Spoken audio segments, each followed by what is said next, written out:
I love how these TV stations call us imposter drivers, like we're the evil drivers. Listen, we're doing this because the company ain't paying us, but afterwards I'm going to show you how to do it right. Unfortunately, these drivers, they have good intentions. They want to make money. They want to act as independent contractors, but they're not doing it the right way. I'll show you the right way right after the video.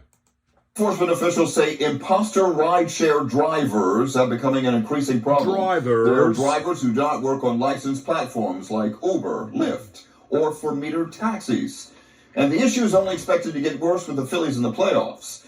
Investigative reporter Chad Padelli went undercover to find out just how prevalent the problem is. We found these imposter rideshare drivers are approaching people at high-volume locations. High volume. Like the sports complex, the airport, and music venues. We took our findings to the Philadelphia Parking Authority. High-volume venues. Yeah, again, high-volume venues. Airports, concerts, sports events. You can make a ton of money.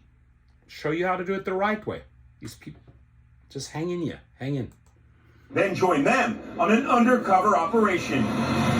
Within just a few minutes of sitting at the rideshare taxi pickup at Philadelphia International Airport, we're approached. I got Square, you can pay me cash, Venmo, Zelle. Time and time again, drivers solicited us and others. So I've seen this more than once. I saw it once at the Man Center, and then I saw it at the airport.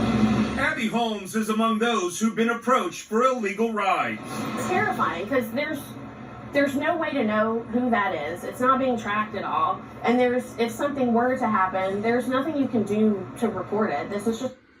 So, to this lady, it's terrifying, okay, but it's easy. It's just one question, right? There's two ways here, right? You're either going to get into a booked Uber or Lyft. You can verify driver's license and picture ID of the driver, the face. That's the one way. Or if you get approached for a free, for a cheaper ride, and I'm specifically talking to her, you say, well, are you privately licensed or are you an Uber driver? Now, if the guy goes up and says, listen, you want to save yourself some money? I'm an Uber or Lyft driver. Come with me. He's disguising himself as an Uber or Lyft driver. You don't know whether he or she is an Uber or Lyft driver. If they can prove their credentials, if they can say, listen, I'm an Uber or Lyft driver, here's my ID. And I'm also privately licensed as an independent contractor, right? My number is either on the back, the TCP, or here's my license. I'll give you a better rate.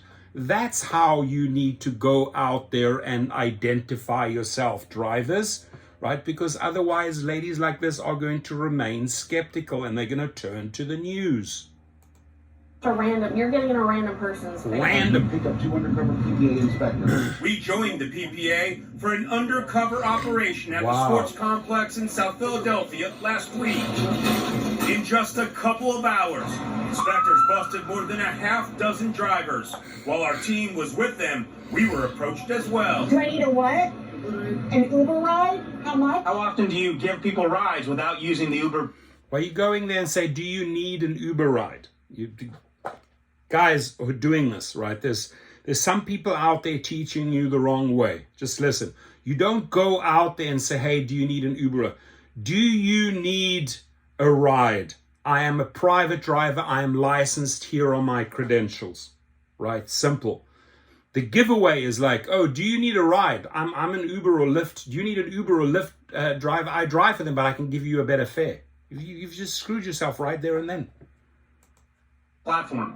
This is not a fast ride. So this is, how often have you do this is the first time. Admission of guilt. Do not.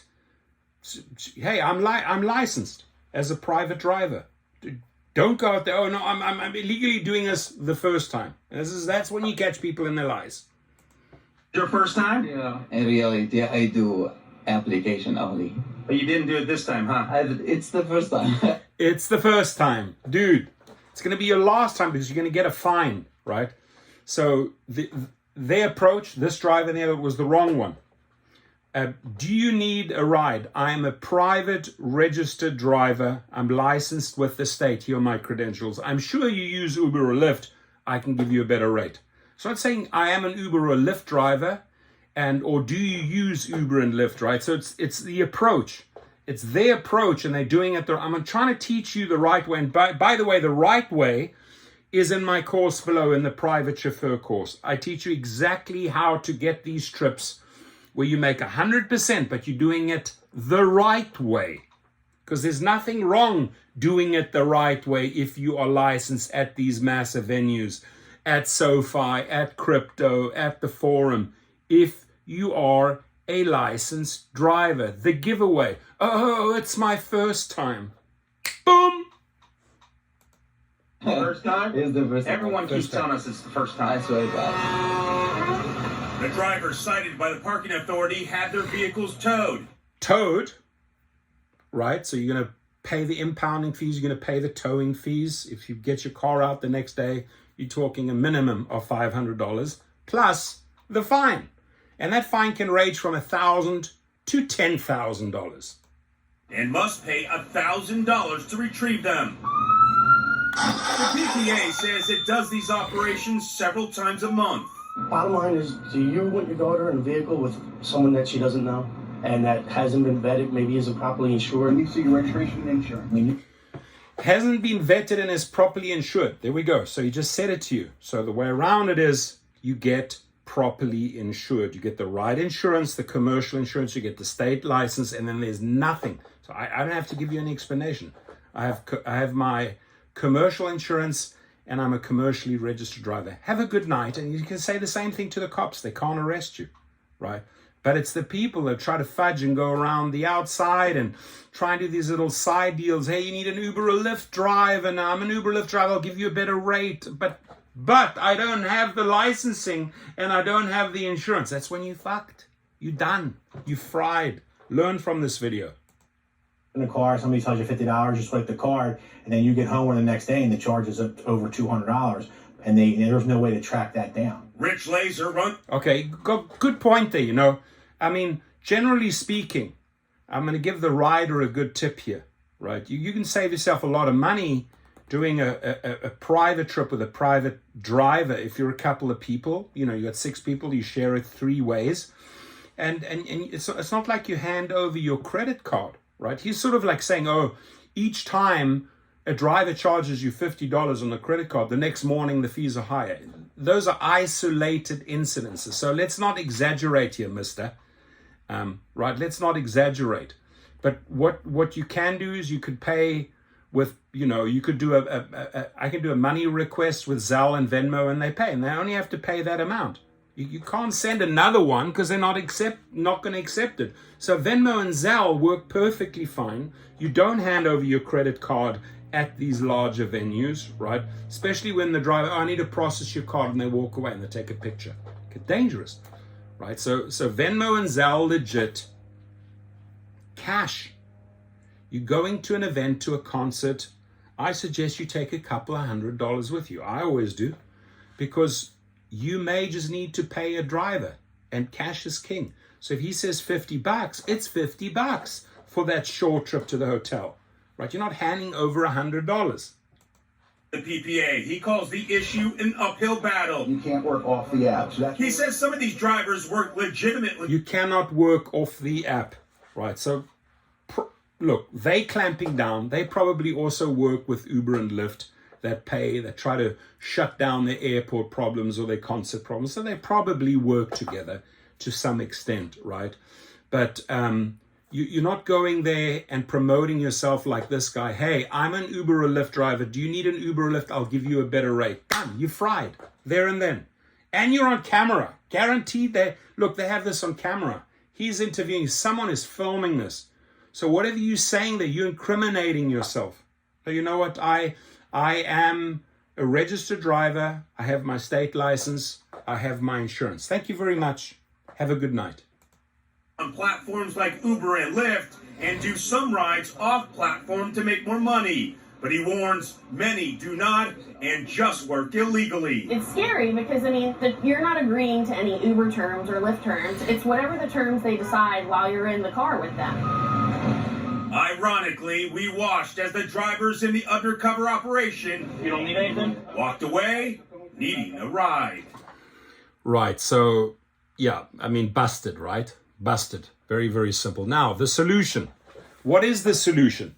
The solution is you can make a shit load of money at these venues if you do it the right way, right? So don't think like, oh, I'm gonna be registered as an Uber or Lyft driver, and then I'm gonna take all of these illegal trips.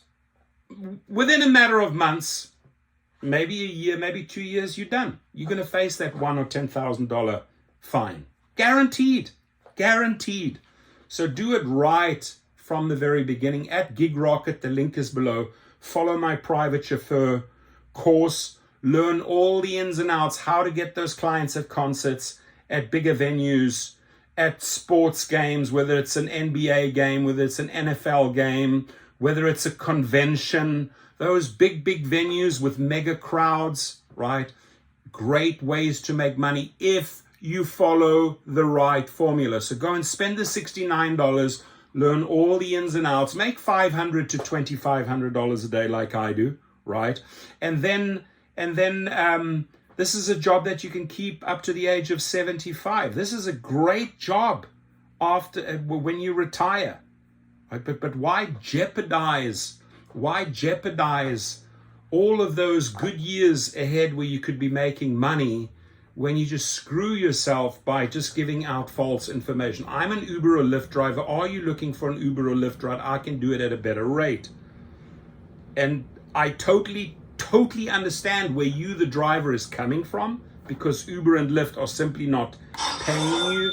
But the way around it is in this course.